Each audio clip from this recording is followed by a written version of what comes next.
कल शामी की होया, मैं दफ्तरा छुट्टी करियै घर लगा जान ते मिगी रस्ते लब्भिया मेरा एक बड़ा खास दोस्त, और लब्भेआ भी बड़े चिरा बाद। मी आख लगा यरा इन्ने चिरा बाद मिले अस, चल कुदै सैड पर बौह्ने आ, कोई निक्की मुट्टी पार्टी गै सही। महा चल यरा मैं भी ना नहीं करी सकेआ। गेट ही अस मारा अस पार्टी करदे कुरदे राती 11 11:30 बजिए। 11:30 बजे उन्हें मिगी घर छुड़िया ते ओह् गया ठी। ओह् ते बेचारा गया ठी ते मैं फसी आ। मैं दरवाजा ठोरा लाड़ी दरवाजा नहीं खोला। मैं खोल यरी दरवाजा। आख लगी पहले ये गल सुनाओ तुस इन्ने चिर ऐ कुत्थे अज? महा यरी एक यार दोस्त लब्भी है कोई पुराना ते ओहदे कन्नै बैठे दा। मैं खोल दरवाजा। आख लगी मैं नहीं खोलना। महा दरवाजा खोल नहीं ते मैं नहरा छाल मारियै मरी जाना ही।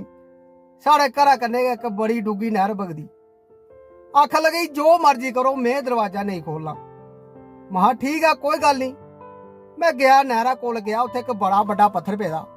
मैं चुक्कियै सुट्टिया नहरा बिच, गड़ल दी आवाज आई ते आपू में आइयै भित्ता पिछे छप्पी आ। लाड़ी फटाफट दरवाजा खोलिए नहर आली साइड नट्ठी, उत्थे लगी दिक्खन। मैं उत्थों इन्ने चिरे भित्ता निकलिया ते अंदर बड़िया ते अंदरा करूना दरवाजा बंद।